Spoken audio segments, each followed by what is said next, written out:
History का एक ऐसा क्वेश्चन सॉल्व करेंगे जो मॉडर्न हिस्ट्री और पॉलिटी दोनों का बेस है। हम बात कर रहे हैं गवर्नमेंट ऑफ इंडिया एक्ट 1935 की। आपको पता है, हमारे आज के कॉन्स्टिट्यूशन का लगभग 75% हिस्सा इसी एक्ट से लिया गया है। तो इसके फीचर्स पर सवाल आना तो बनता है।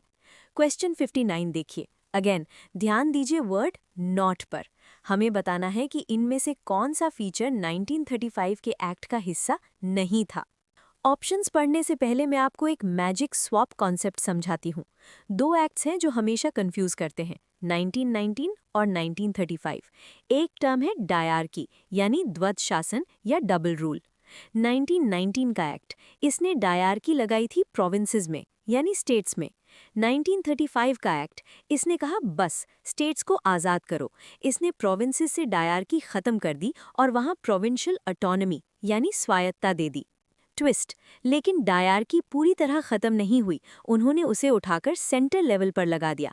So remember the swap, 1919 equals dyarchy in provinces, 1935 equals dyarchy in centre. अब ऑप्शंस देखिए।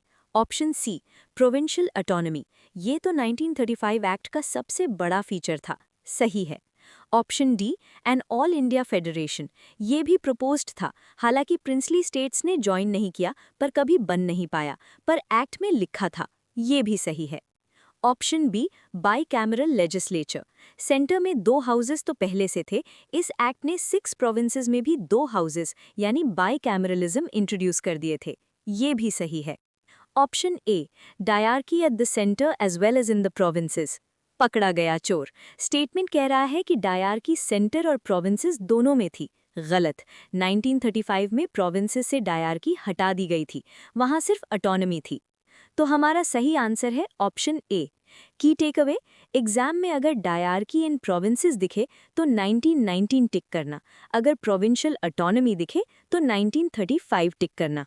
सिंपल है ना, कंफ्यूज मत होना। मिलते हैं अगले वीडियो में।